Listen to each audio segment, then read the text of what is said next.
Hello, I'm Brittany, and for my presentation, I will be doing on Karl Popper. Karl Popper was born in 1902 and he died in 1942 at the age of 92. On the right is a picture of him from his older years because there are not too many pictures of him from when he was younger.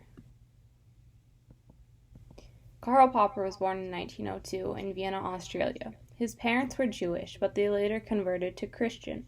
During World War II, Popper moved to New Zealand, where he would write one of his most famous works and one of his most famous theories, which was the open society and its enemy. Later after the war, Popper moved to London, England, where he would write even more of his written works, which some of them were not published after his death. In 1994, at the age of 92, Popper died to cancer and pneumonia. Throughout his life, he continued to do research and make influences on philosophy. And even up to the weeks before his death, he continued to come out with new ideas and continue to work. Here I included a map of Karl Popper's travels from Vienna to London. Even though he originally went from Vienna to New Zealand to London, I could not find a map that showed that travel, but instead I showed the distance from Vienna to London, which during this time was a very far way to travel.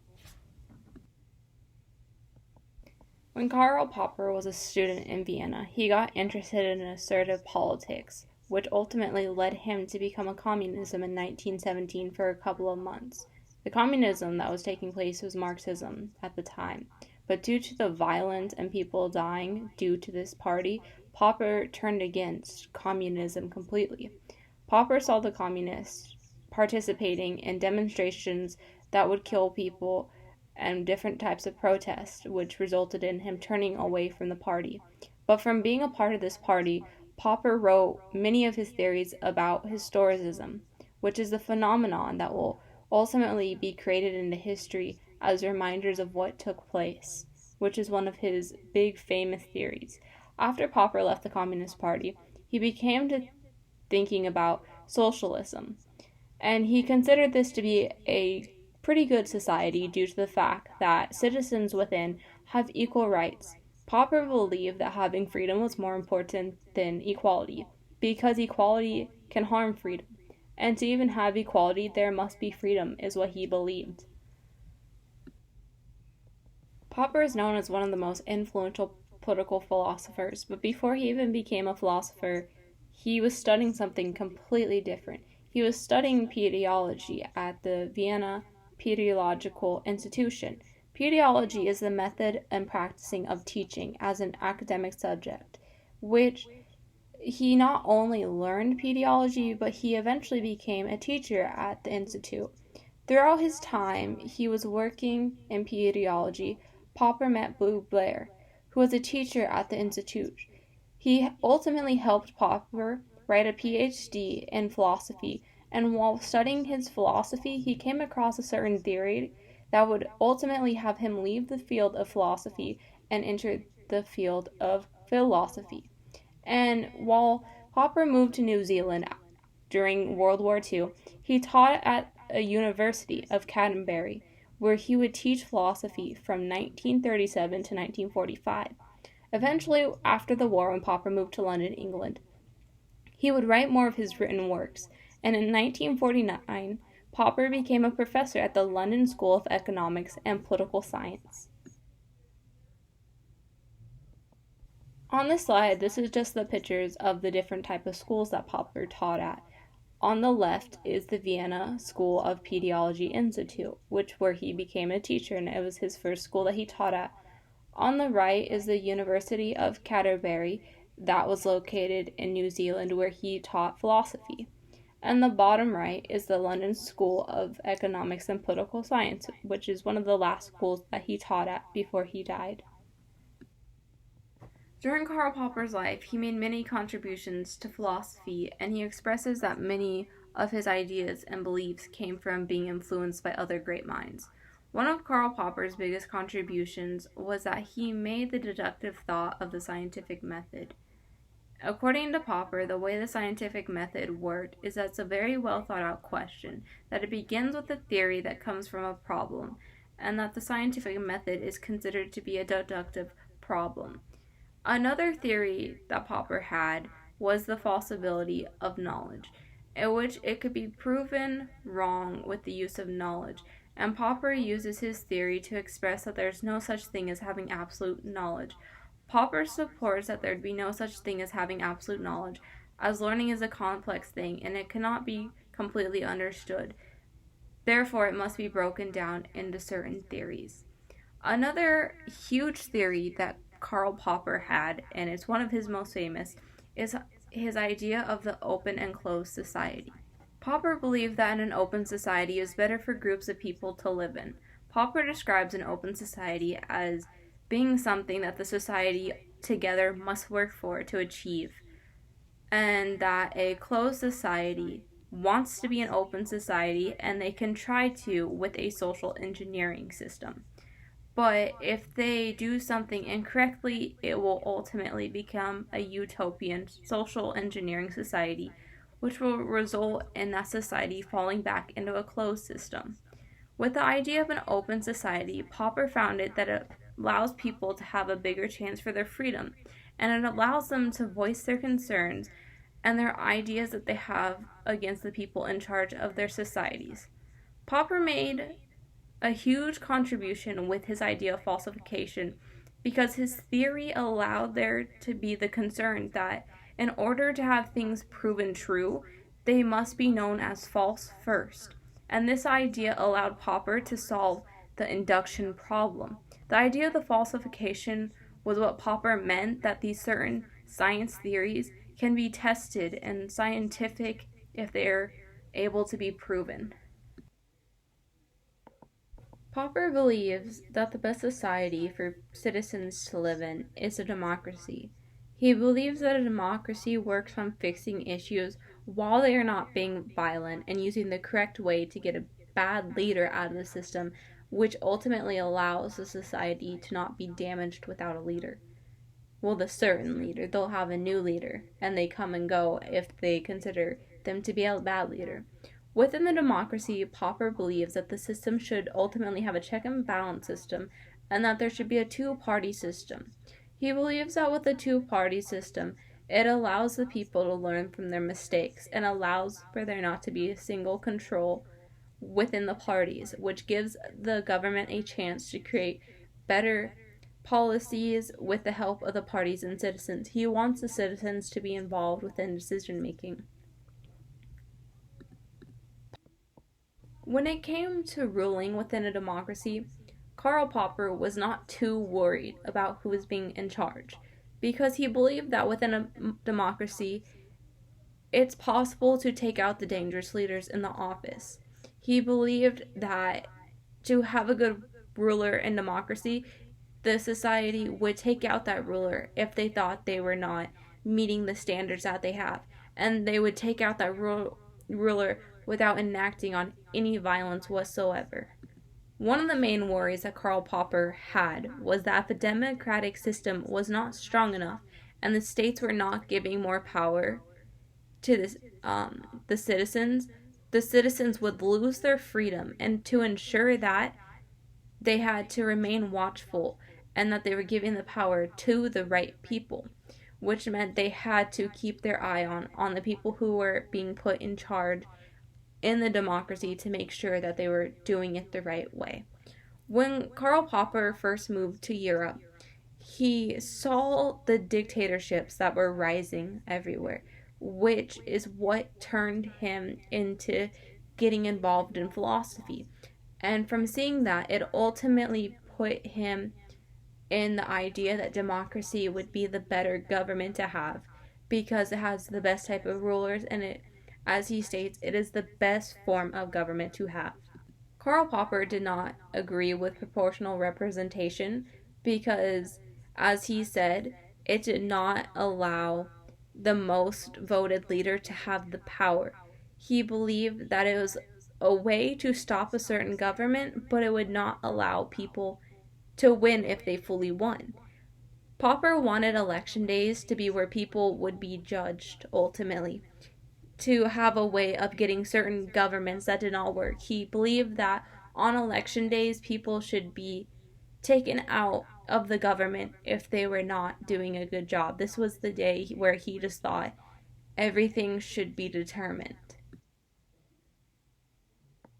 Karl Popper's morality and ethic were always upon him. He always had them. But they mainly came out when he saw the Communist Party. That was his biggest reason in becoming in philosophy and wanting to change the way certain systems work. He saw the communists participating in demonstrations in which they were killing people and harming people, and it turned him away from many of the things. Karl Popper believed that citizens deserve to have equal rights. He wanted them to have as much freedom as they could be. He wanted them to be able to have the freedom, but he did not think that equality was all the time necessary. Morality to Karl Popper was that it could not be built by a single individual. He believed that morality came from a society with others, and this is how he would compare a social system to work. He believed that ethic would be created by a single individual and not by the society. So he believed that ethics would come from a single individual, while it's the opposite from morality. He basically believed morality was built by a society, but a person's ethics comes from within who they are. Again, Popper believed in freedom for everyone, and he thought it was necessary for everyone to have. He believed that freedom would allow the citizens to exist and be able to have their free thoughts and ideas that they have. It allows the citizens to find the mistakes that they are making and allows them to fix them. Popper had the theory about knowledge in which it expresses people's ethics. Their ethics can come together from having a democratic culture, which ultimately allows them to have tolerance.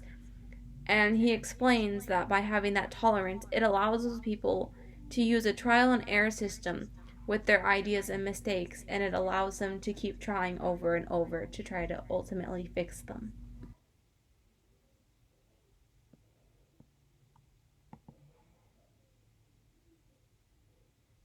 Throughout Karl Popper's life, he had many different great influences in his life, and the two biggest ones I'm going to focus on is Einstein and Blair.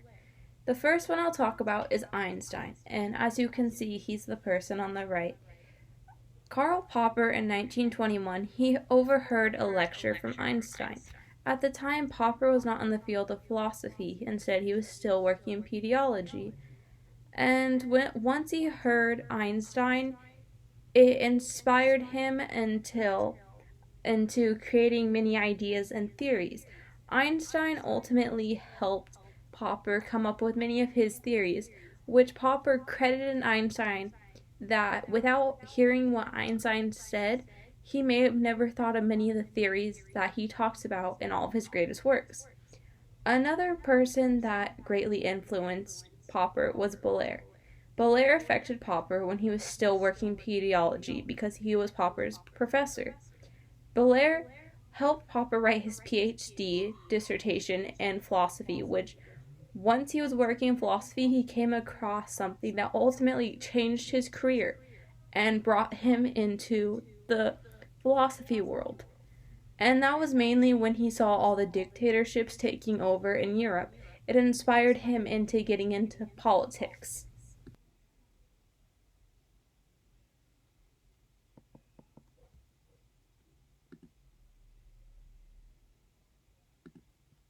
Within Karl Popper's works, there was a lot of people who had conflicts with his viewpoint, and then there's a lot of people who had positive viewpoints along with Karl Popper. And to start out with, we're going to view how Truss saw Popper with negative viewpoints. Truss believed that with Popper, he did not use evidence to back his theories or support. Truss believed that Popper was a better off as being a teacher because Popper was more so a teacher because in pediology he learned how to teach. And Truss just thought that he didn't know how to back his claims and his support. Nadeau is another person who had many different views with Popper and did not agree with them. Notaro just believed that Popper was a critic towards everything. Notaro wrote about how Karl Popper's philosophy and that Popper was just a major critic when it came to authoritarian societies. And then when we're looking at Peter Medeur gave Popper a lot of credit. Peter Medeur was positive with Karl Popper. He credited Popper that with his ideas in the scientific method, and Peter ultimately claimed that Popper inspired him with his knowledge. Peter credited Karl Popper with mostly his experiences within the lab. And then Einstein even credited Karl Popper for his philosophy and expressed what Karl Popper did for philosophy, because they ultimately, in some situations, they had the same ideas, which Einstein credited him for those certain ideas. On this slide, we just have the pictures of the people who agreed with Karl Popper and then who discredited Karl Popper more so and didn't think that Karl Popper was good at what he was doing. On the left is Peter Medeur, the person who completely thanked Karl Popper for his work and said that Karl Popper inspired Peter for his scientific work. And Notaro on the right was the one who expressed that Karl Popper was just a major critic towards everything and that Karl Popper was not bad, but not just good, as I can say. And then for Truss, I was not able to find a picture of him anywhere, so I didn't include a picture of him on here. During Karl Popper's life, he wrote many different great written works. Some when he was working within the pediology field, and some when he became a philosopher. Karl Popper first wrote his first 7 essays about philosophy, which his first essay that he wrote was not published until after he died. His essay, He Mat, was considered to be one of his pediological issues, which it took him a while to start writing about it with his new philosophy ideas and his new knowledge. He was still having an issue with the transition from writing in pediology issues to philosophy issues. But in his Hemat was his second essay, which he also wrote about the theories of an open society, and people are often dogmatic, which they follow a set of certain beliefs, as he explained, that they believe, and they do not question these beliefs.